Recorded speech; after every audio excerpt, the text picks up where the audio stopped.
So here we are with another muscle building supplement review. Not another one? An anabolic activator. Oh, for God's sake. With 2 ingredients that are supposed to help you pack on muscle. You guys ready? Here we go.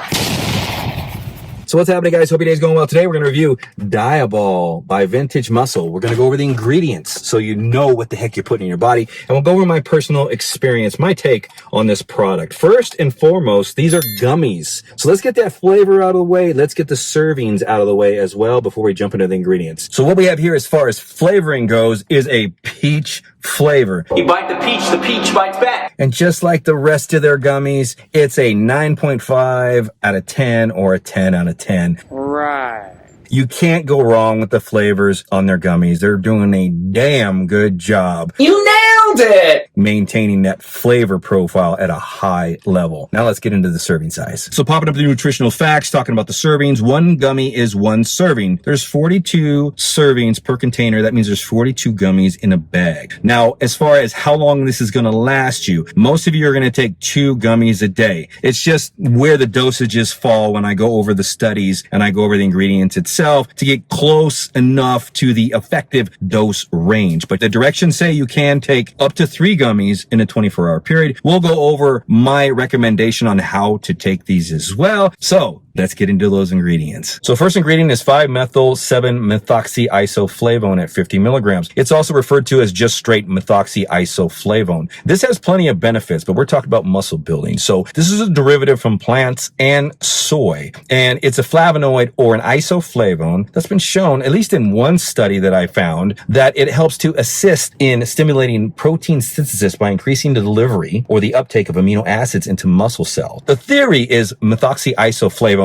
works by influencing cellular processes related to activating or enhancing muscle protein synthesis for enhanced muscle building and muscle cell proliferation, which is the process by which muscle cells reproduce or multiply, increasing a number of different types of muscle cells, from vascular smooth muscle cells, which include the strengthening and remodeling of blood vessels, to skeletal muscle cells, which include stem cells and new cells called myoblasts that differentiate and fuse with existing myofibers or with each other to repair or replace damaged myofibers, which is basically a repair process in the body. And this helps strengthen contractional capability within the muscle by enhancing the contractional force between myosin and actin fibers. These are the fibers that actually grab and notch as the muscle does a contraction or as it releases. But these mechanisms are not well established in humans. Methoxy as a supplement also claims to help build strong bones by increasing the retention of calcium and phosphorus to maintain bone density, and more importantly, minimizing the risk of osteoporosis. Other positive effects include increasing nitrogen balance and keeping your body in an anabolic state without increasing or messing with your hormonal balance. So studies indicate in a U.S. patent by the developers that this ingredient creates anabolic effects, not just within muscle, but within bone building, without any side effects as far as androgenic or estrogenic side effects. Now, the dosage on this ingredient to get the muscle building effects, the bone building effects, is anywhere between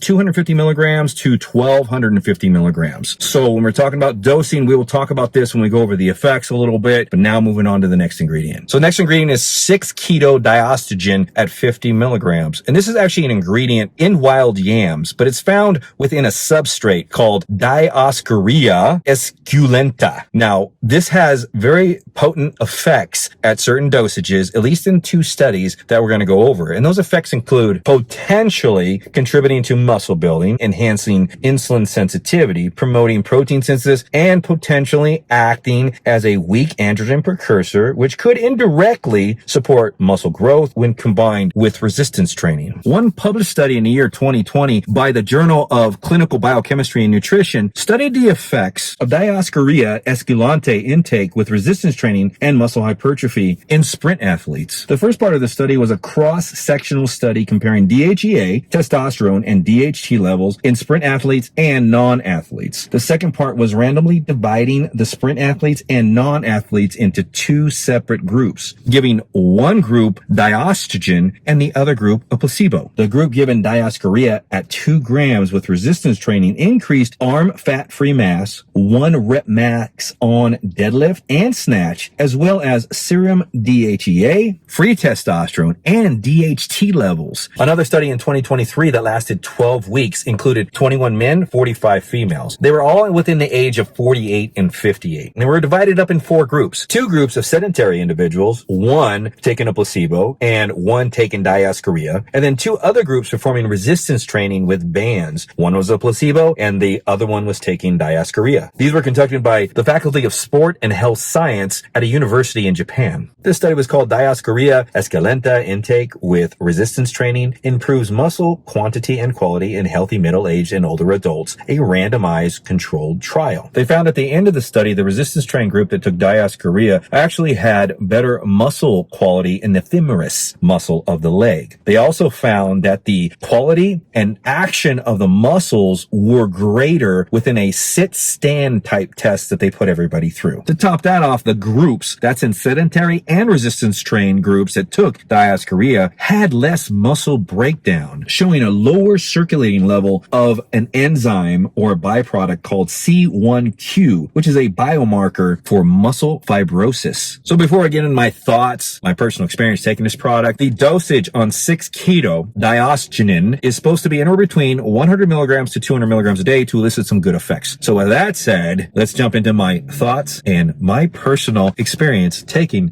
Diabol by Vintage Muscle. Let's go! So before we get into my opinion on the product, let's get into my effects. So I take this product and from the get-go, this should be taken before or around meals. So this is designed for uptake to help with partitioning of ingredients. So you should be taking this possibly if you have a protein meal before you work out and a protein meal after your workout when you're already creating an anabolic, insulin sensitive environment. So take this around meals so it can have that effect of partitioning and helping you absorb ingredients and nutrients for an anabolic environment within your body. So that's how you want to take it. My feeling on this, I felt like I'm still taking it right now. I feel tighter if I take this around a meal. I feel like the muscles are being fed, which is interesting. I'm not overstating this at all, but for me, this is how I personally react. Now, keep in mind, I have a very strict diet. So my diet is formed of more, I'd like to say, polyphenols. I'm looking at endothelial function. I'm looking at, which polyphenols are a ton of different things. Tannins, Ladies and gentlemen of the jury, catechins, epicatechins, all kinds of things. My diet, my first 2 meals are just based around that. Cocoa powder, spinach powder, dehydrated spinach powder, fruits, whey protein, and fish oil, and some flax meal. So my first 2 meals are just boom, they're already making me dilated and feeling tight and full, like when I move, when I work out, when I train, and strength, power, and energy. So that's how my day starts. So this just enhanced the feelings that I get, and I'm very sensitive to this. I feel good on it. It doesn't affect my brain. There's no negative effects. I don't feel nauseous or anything like that. The gummies are superb as far as the taste. So you're right on there. So how should you dose this? We already talked about when to take it, but dosing wise. So if you heard my dosages as far as how these things were studied and what they suggest you take to elicit the effects, when it comes to the first ingredient with methoxyisoflavone, it's a little underdosed, but this is more of a catalyst ingredient for the 6-keto, in my opinion, but not by much. You're getting 100 milligrams when the low dose of that is about 250. When it comes to the 6-keto, if you're doing 2 gummies, you're right in the realm at the 100 milligrams when you should be getting 100 to 200 milligrams. You can take up to 3 gummies of this a day, and and be more closer to the efficacious dose of both ingredients. But I believe that this was a very nicely well thought out stacker. So that's what this is. If you have a regimen that you're doing right now and your diet's in check, I do not suggest to take this if your diet's not in check. So if you're not eating well, then this is not something you want to jump on right now until you get your diet in check. Just keep training because it's going to make you healthy in the first place. It's going to create anabolic responses as well. But if you're a person that's dialed in and you want that edge, and let's say you're supplementing with Tongkat Ali and Fedogia or something like that, and then you're like, hey, I want something more that's going to activate an anabolic response, then you throw this into there. I think it's $50-$60 from Vintage Muscle. I do have a code down below. So if you guys are interested, use that code to save a few bucks, at least on your first trial to try it out. And whenever you're spending your hard-earned money on some of these supplements, remember they are supplements and they're additions to a healthy diet, consistent training, and a healthy mindset as well. So I hope this video helps. If you guys have any questions and comments, leave them down below. And we'll see you next time on the channel. Take care now. Bye-bye then.